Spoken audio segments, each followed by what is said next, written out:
अब हम बात करेंगे अपने तीनों लूप्स के स्ट्रक्चर की। यदि हम तीनों लूप्स का प्रयोग करना चाहते हैं तो उसके पहले हम इनके स्ट्रक्चर्स की जानकारी होनी चाहिए। सबसे पहले हम फॉर लूप की बात करते हैं।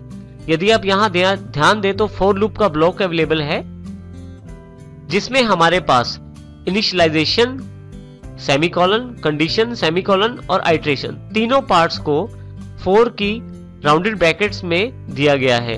इसका अर्थ यह है कि हम तीनों पार्ट्स को यहाँ स्पेसिफाई कर देंगे और जो कार्य हम करना चाहते हैं उसको फॉर लूप के ब्लॉक में यहाँ फॉर लूप के ब्लॉक में स्टेटमेंट्स के रूप में शामिल कर देंगे। जैसे कि उदाहरण हमारे पास नीचे है, हमने एक इंटीजर काउंटर लिया है वेरिएबल और फॉर लूप में काउंटर में 1 असाइन कर दिया है क्योंकि हमारा इनिशियलाइजेशन पॉइंट 1 है। काउंटर हमारा 50 तक जब तक नहीं पहुंच जाता या जब तक 50 के बराबर नहीं हो जाता तब तक चलेगा हमारा काउंटर, और काउंटर 1-1 के इंक्रीमेंट से आगे बढ़ेगा। और वो करेगा क्या? जो फॉर लूप की ब्लॉक में स्टेटमेंट शामिल हैं वो सब कार्य करेगा। अर्थात फॉर लूप के ब्लॉक में जितनी भी स्टेटमेंट हम शामिल करेंगे वो सारी स्टेटमेंट्स दोबारा एग्जीक्यूट होंगी जब तक हमारी लूप चलती है। इसी तरह से यदि व्हाइल लूप का स्ट्रक्चर देखें तो तीनों पार्ट यहाँ भी यही है। इनिशियलाइजेशन हम इसमें बाहर रखते हैं, व्हाइल के राउंडेड बॉक्स में हम सिर्फ कंडीशन दे रहे हैं। उसके पश्चात व्हाइल का ब्लॉक है जिसमें हम उस कार्य को रखते हैं या उन स्टेटमेंट्स को रखते हैं जिन्हें हम बार बार करना चाहते हैं। इसके साथ ही यहाँ पे आइट्रेशन भी ब्रैकेट के अंदर ही, ब्लॉक के अंदर ही शामिल है। एग्जाम्पल यदि देखें तो देखें, इंटीजर काउंटर इक्वल टू 1 हमने बाहर रखा है, एक वेरिएबल क्रिएट किया है इंटीजर डेटा टाइप का, उसमें 1 असाइन कर दिया है क्योंकि इनिशियलाइजेशन पॉइंट है। जब तक हमारा काउंटर 50 से छोटा है और 50 के बराबर नहीं हो जाता तब तक ये लूप कंटिन्यू होता रहेगा। और लूप को आगे बढ़ने के लिए तीसरा पार्ट, आइट्रेशन वाला पार्ट, यहाँ पे व्हाइल ब्लॉक के अंदर ही इसको लिया गया है।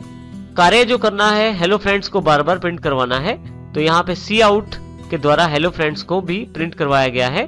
और जो स्टेटमेंट्स हम चाहते हैं बार बार एग्जीक्यूट हो व्हाइल लूप के ब्लॉक के अंतर्गत हम उनको लिखते हैं। डू व्हाइल लूप का स्ट्रक्चर भी हमारे पास उपलब्ध है। इनिशियलाइजेशन इसमें व्हाइल लूप की तरह बाहर किया गया है।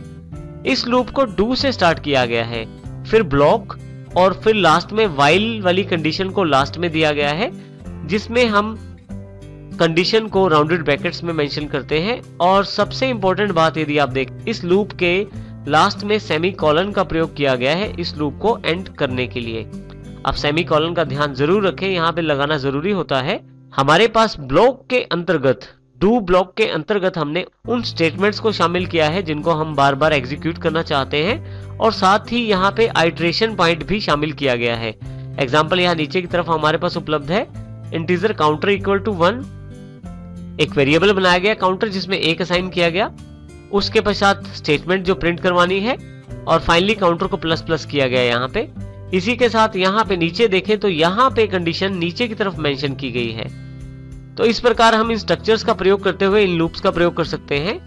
एक बात यहाँ ध्यान देने योग्य है कि फॉर लूप और व्हाइल लूप यदि आपकी कंडीशन गलत होती है तो ये एग्जीक्यूट नहीं होंगे, परंतु डू व्हाइल लूप में यदि आपकी कंडीशन फॉल्स भी है, गलत भी है, तो भी ये एक बार एग्जीक्यूट जरूर होगा, क्योंकि इसमें कंडीशन को नीचे की तरफ चेक किया जाता है, जबकि फॉर और व्हाइल में कंडीशन को ऊपर की तरफ चेक किया जाता है।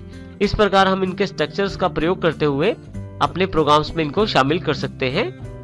आइए सबसे पहले हम for loop 1.cpp का प्रोग्राम देखते हैं। इस प्रोग्राम को यहां से हम शुरू करते हैं। सबसे पहले 2 हेडर फाइल्स इंक्लूड की गई, iostream.h, conio.h। उसके पश्चात यहाँ पे वर्ड मेन फंक्शन शुरू किया गया है, लास्ट में वर्ड मेन फंक्शन को क्लोज कर दिया गया है।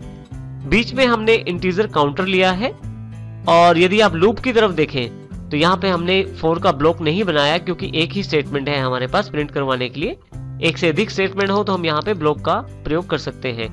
देखिए फॉर लूप में सबसे पहले इनिशियलाइजेशन पॉइंट काउंटर में 1 असाइन कर दिया है, उसके पश्चात जो कंडीशन है वो मेंशन की गई है जो लेस देन और इक्वल टू 50 तक जाती है, और इसी तरह से काउंटर में 1-1 जोड़कर हमने लूप को आगे बढ़ाया है, और हर बार हेलो फ्रेंड्स को प्रिंट करवाया जाएगा जब तक ये लूप चलती है, और फाइनली गेट ch के साथ हमने यहाँ पे वर्ड मेन को क्लोज कर दिया है।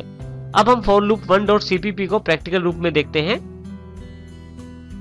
देखिए यहाँ हमारे पास प्रोग्राम पहले से ओपन है, for loop 1.cpp। हमारे कंपाइलर सॉफ्टवेयर में सबसे पहले हेडर फाइल्स इंक्लूड की गई, और यहाँ पे लूप के तीनों पॉइंट्स को डिफाइन किया गया है, इनिशियलाइजेशन, कंडीशन और उसके बाद इंक्रीमेंट, और उसके पश्चात हेलो फ्रेंड्स को प्रिंट करवाया गया है। अब यहाँ पे हम कंट्रोल F9 से प्रोग्राम रन करते हैं। आप देखेंगे हेलो फ्रेंड्स को प्रिंट करवा दिया गया है। लूप की सबसे बड़ी खासियत यह है कि यदि मान लीजिए मुझे यही लाइन 500 बार प्रिंट करवानी है तो केवल यहाँ पे मुझे सिर्फ 0 ऐड करना है, यानी कि 500 नंबर बनाना है। और फाइनली जैसे ही मैं यहाँ कंट्रोल F9 करता हूँ तो प्रोग्राम मेरा चल जाएगा। इसी प्रकार अगर 5000 करना है तो उसके लिए भी एक 0 एक्स्ट्रा लगाना है। तो आप आसानी से अपनी स्टेटमेंट्स को जितने चाहे उतने नंबर ऑफ टाइम्स एग्जीक्यूट कर सकते हैं लूप्स की सहायता से, और इस प्रकार हम फॉर लूप का प्रयोग कर सकते हैं।